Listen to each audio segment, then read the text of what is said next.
years, the bodies of black children had been found in the woods, then the rivers of Atlanta, Georgia. In all, more than 24 victims, most of them strangled. By May 1981, the police and FBI were hiding in the brush, beside and below the river bridges. This was to be the last night, almost the last hour. I heard the splash. Bob Campbell, a police recruit, jumped to his feet down beside the Chattahoochee River. I was really startled. It sounded like a body entering water. He looked up at the bridge. And I saw brake lights of a car come on. I saw red lights. The car started slowly moving away from me across the bridge. Campbell radioed the other team members up above him. I asked, did a car stop on the bridge? Because, I couldn't believe what I saw. And each person told me they didn't see it. Then a policeman in a chase car, hidden on the other side, came on the radio. He just said, the car is pulling into the parking lot here, turning around in front of me. Started coming back across the bridge, coming back in my direction. This is that white station wagon. Police followed it and stopped it nearby. FBI agent Mike McComas rushed to the scene. The driver was standing by the highway. The young man was Wayne Williams, about to turn 23. A self-anointed music talent scout who slept days and roamed the city at night. McComas invited Williams over to his car. He got in the car and I said, do you know why we're here? And he immediately said, yes, it's about the missing children. And that kind of stunned me, and I said, well, what do you know about that? And he goes, well, he said, I don't think that the various news agencies are covering it adequately, do you? At first glance, he hardly looks like a serial killer. Not much more than 5.5 feet tall, barely 150 pounds, now in his 50s and growing bald. The bottom line is, nobody ever testified or even claimed that they saw me strike another person, choke another person, stab, beat, or kill, or hurt anybody, because I didn't.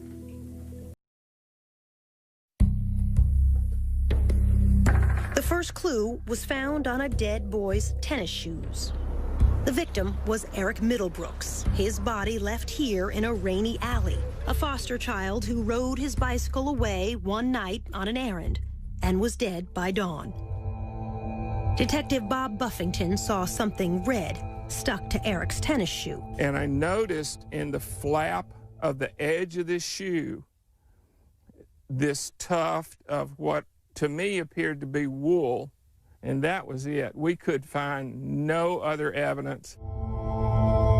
Back at homicide, Buffington showed the fibers to his superiors. The lieutenant made a big joke out of it and told the rest of the squad that if I went over to the lieutenant's house and cleaned out the lint trap in his dryer, we could probably clear out all the cases in the city of Atlanta. Still, Buffington sent the fibers to the State Crime Laboratory. A young forensic scientist, Larry Peterson, took a look. So why was a fiber that was stuck in the crack of a shoe, why was that important? Because it was somewhat loosely there, and people don't normally have tufts or carpet fibers loosely stuck in their shoe. From those few thin threads, Peterson would begin to build a case to try to catch a killer. In the spring of 1980, no one wanted to believe a serial killer was loose in the city, even when Bob Buffington spotted a disturbing pattern. There had been a sharp increase in the number of children under the age of 14 who had been killed. When he told his boss at homicide, the major threatened to transfer him. And I truly think that they were afraid that there would be a panic. It was this mother, after the loss of her 9-year-old son, who finally forced police to listen, but not until almost a year after her boy died. Camille Bell and her children lived in these project apartments, poor to the eye, but rich in mind and spirit. Yusef Bell was an honors student in the gifted program at school. On a warm October Sunday in 1979, he walked away on an errand to buy snuff for an elderly lady downstairs. He went barefooted in a pair of brown shorts. He got to the store, he bought the snuff, he started back home. Less than half a block from this store, Yusef Bell stepped off this curb and vanished.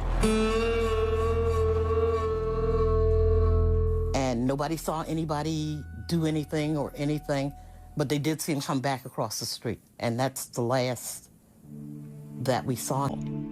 Days went by. Camille waited with 2 older children and Yusef's 3-year-old sister. And so she is terrified. If he can go to the store and they can steal him, then she doesn't want to leave the house. She doesn't want to do anything. Camille hid her own fear from her children. And you've got to hold them together so you can't act as scared as you are. The body of Yusef Bell was found in an abandoned schoolhouse. His body would not turn up for another month. Yusef Bell had been strangled. All of what could have been, should have been, and probably would have been was taken away. And we'll never know now because somebody decided that it was all right to just kill a little kid because they wanted to. For a long time, the 3-year-old would look for Yusef every time it was a foggy day.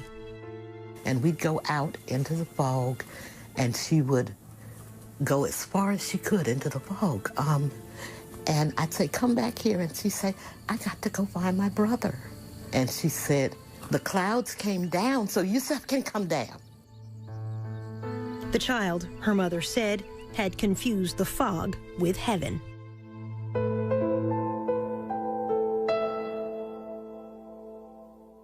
In the spring of 1980, police were still reluctant to listen to Camille Bell.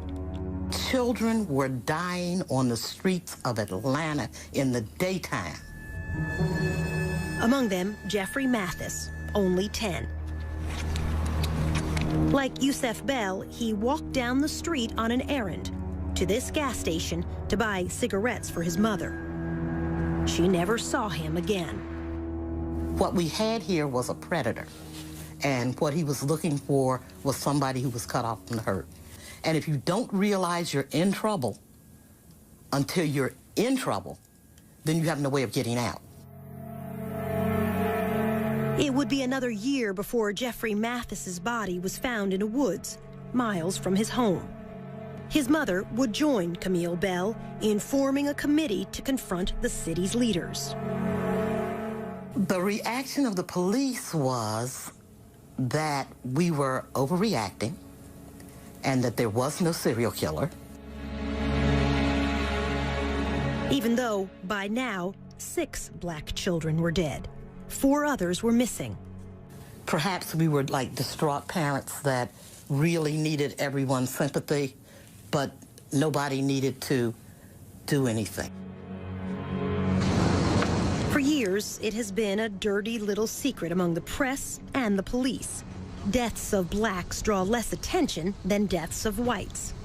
Nobody cared. So you could have several killings go on, and if the people were poor, then no one discovered there was a serial killing.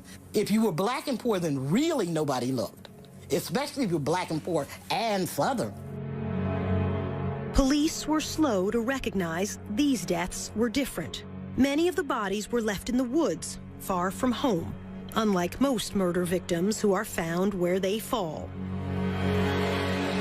Unsolved murders of children is very rare. If a 9-year-old got killed, it was because somebody slapped him across the room, he hit his head, and he died.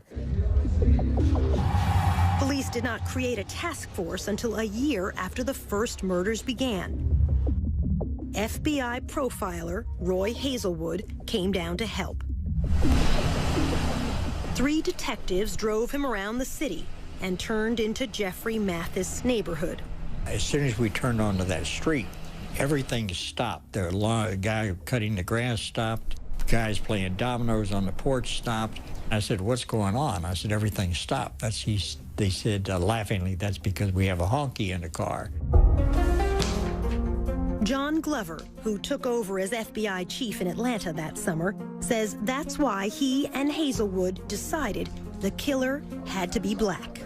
The killer is someone who is invisible in the black community. And who is invisible in the black community but another black person?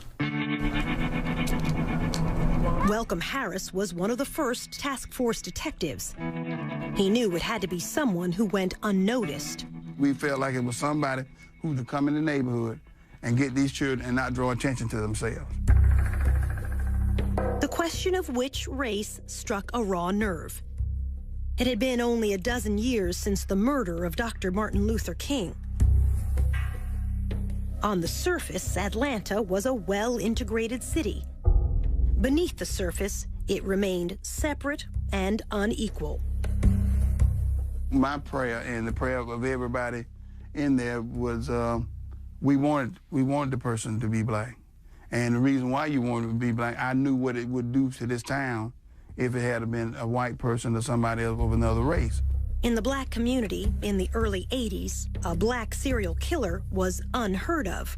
All the classic serial killers were white, never black. Doesn't mean it didn't have one there.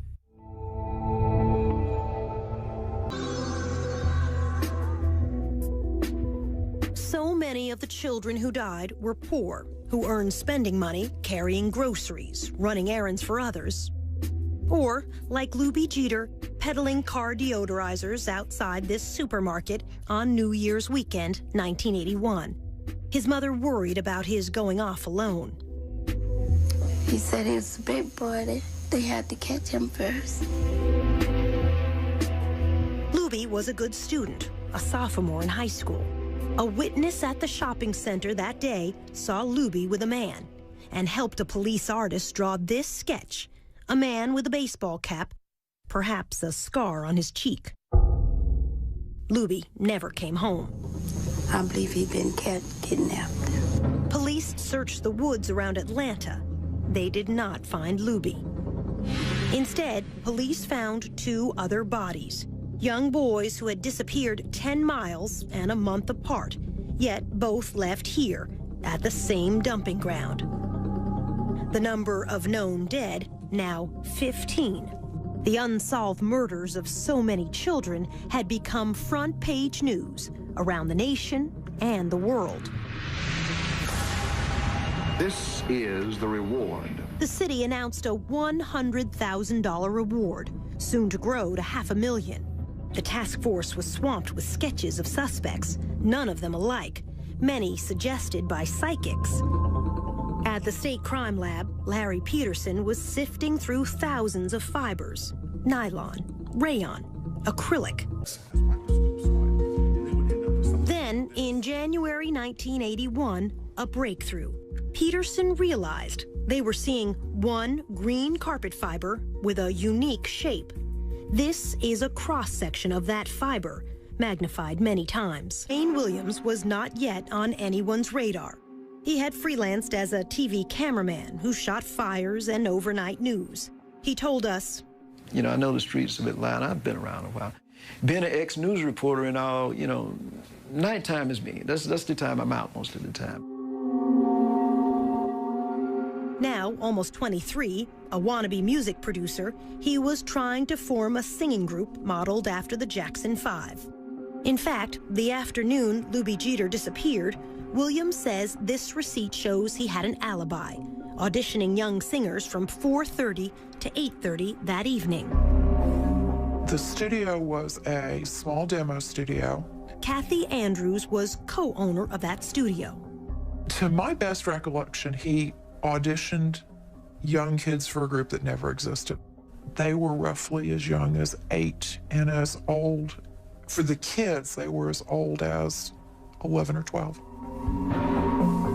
Now living in another state, Kathy Andrews did not want her face shown because of what she saw on another day at her studio. At one point in time, when Wayne came for one of the sessions, he walked into the back of the studio and he had horrible scratches on his arms. deep and painful, crisscrossing both arms. It was more this way and that way and that way and that way and that way and that way. And they were angry looking. And when I looked at him, the first words out of my mouth was, "Oh, Wayne, what happened? That looks awful." And he said he had fallen into a bush. 15-year-old Terry Pugh died late that January. His body dropped by the roadside in a rural county 20 miles from home. He had been strangled. His mother. Whoever killed him, he had a tussle with him because he had scratches all over. It gives me chills down my spine still. To this day, Kathy Andrews does not believe Wayne's explanation. He did not fall in a bush. It was, after you realized it, it was fairly obvious. I mean, and I don't know what else could have caused that kind of wound on his arm. The intervals between murders were shrinking. 19 days from Louis Jeter's disappearance until Terry Pugh's death. Then 15 days until the next victim. Soon 13, then 11. And before long, a body a week. FBI profiler Roy Hazelwood says this is not unusual for serial killers. They come to believe that they, in fact, are almost immune to mistakes, if you will, and they can take greater risks because it's more exciting, and because they're so superior, they don't have to worry about the inferior police catching them. After a month, Louis Jeter's body would be found in the woods, the boy left naked except for scraps of underwear. The medical examiner would testify Jeter apparently had been killed by, quote, a chokehold around the neck, a forearm across the neck. It's a question we'll have reason to ask Wayne Williams by the end of all of this. It's actually a very simple question. Can you kill someone with a chokehold? And when you were 19 years old... You probably could under the right circumstances. I know for a fact I could not.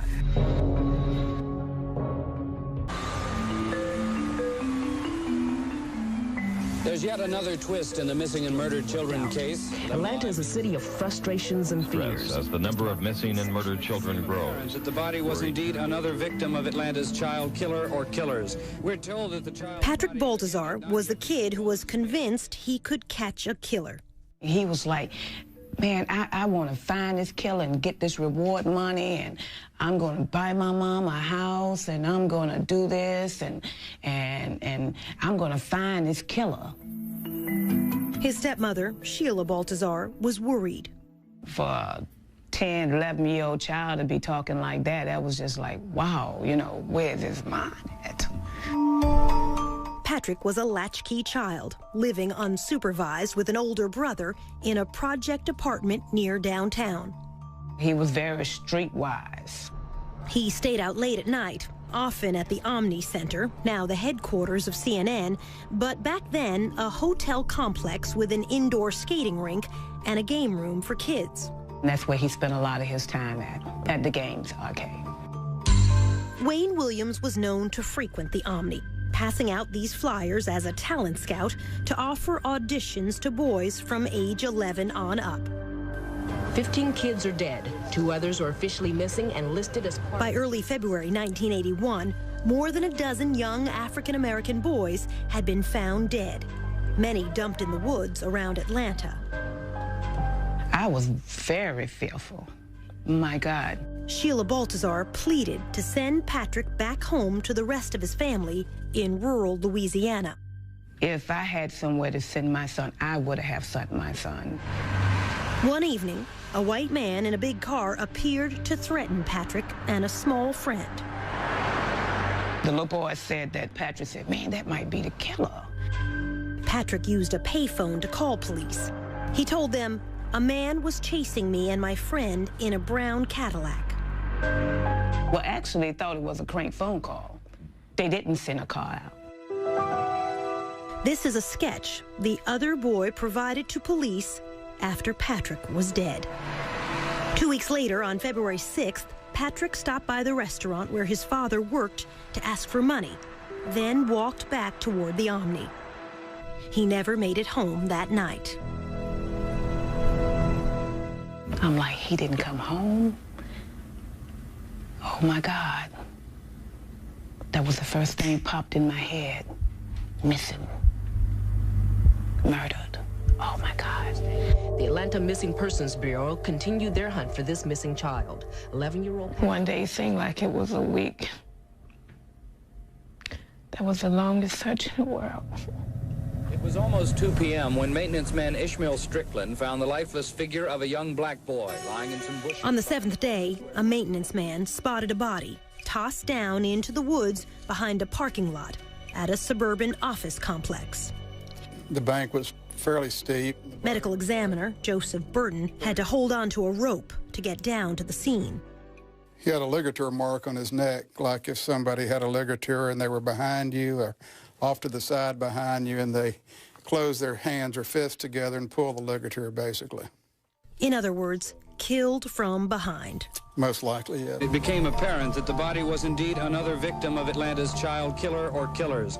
Again, local television carried these pictures live from the crime scene. As it was studied, it became apparent it was one of the 3 children listed as missing. We're told that the child's body, again, had not... Sheila Baltazar got a call from her mother. She say, they found another body. She say, I really feel like this is Patrick's body here, you know.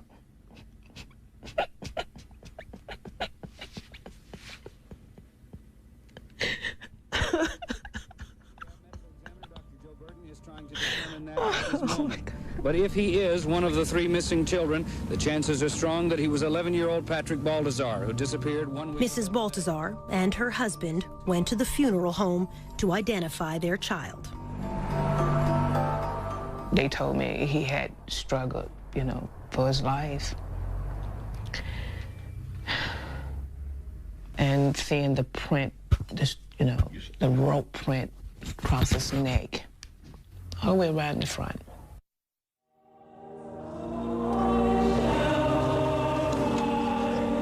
At Patrick Baltazar's funeral, she would insist on an open casket. I just wanted the world to see that this child could have been anybody's child.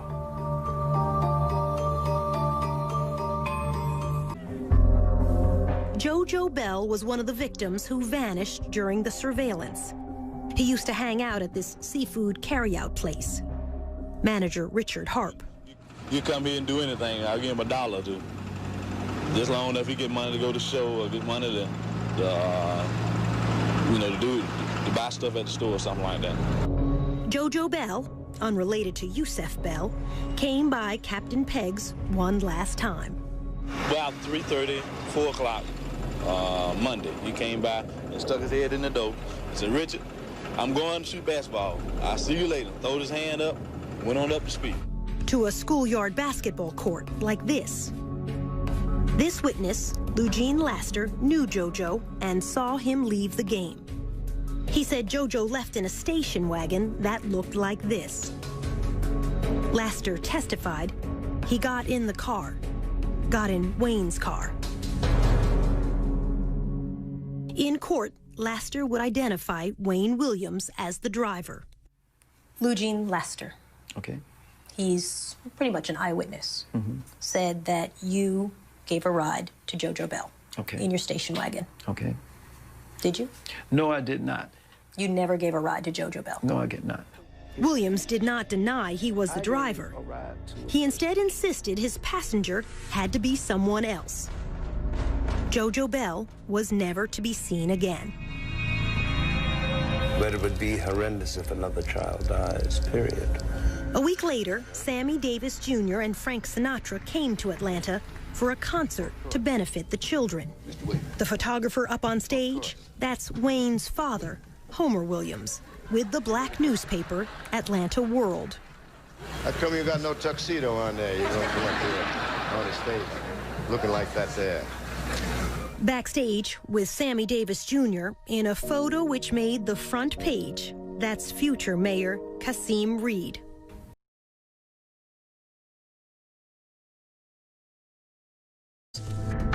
Patrick Baltazar, the 20th victim, would be the last child to turn up in a wooded area. A day or two later, an official would tell reporters fibers and dog hairs were being collected from the victim's clothing. The next child to die would be found in a river, wearing nothing but underpants. Fewer clues now for Larry Peterson. The 13-year-old victim was found beneath this bridge over the South River in Atlanta's suburbs. A driver crossing that bridge earlier in the week saw a man leaning over the railing. It turned out to be the same afternoon JoJo Bell disappeared. At trial, the witness said the man was Wayne Williams. JoJo's body would not be found for 7 more weeks, until Easter Sunday. It had floated far down the South River, almost into another county. He also had nothing on but underwear, basically. Medical examiner Joseph Burton went out in a boat to retrieve the boy. We've got the body wrapped in a sheet. I'm one with the shirt off. Dr. Burton ruled both JoJo and the other boy found in the river had been asphyxiated. We didn't have any history of either one of these boys swimming in the South River in their underwear. Other bodies were now washing up in the Chattahoochee River to the west and the north of Atlanta. 5 victims in that river in the next 6 weeks. I said, you know, if I was doing that, I'd be throwing them off the bridge. FBI agent Mike McComas grew up along a river in Tennessee. He knew if something were to float on downstream, it had to be dropped in the middle of a river. McComas suggested the bridge stakeouts. We looked at remote places, dark places. We believed it would be at nighttime as opposed to daytime. The FBI and police began night watches at 14 bridges over the Chattahoochee and South Rivers.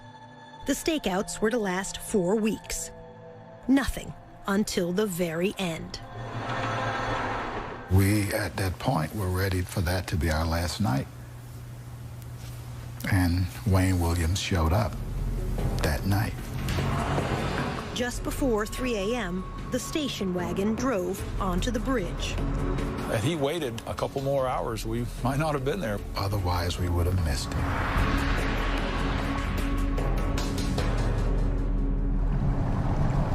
Next, the night on the bridge. You said, I know this is about those boys, isn't it? Correct. That's what I said. Pretty damning statement, don't you think?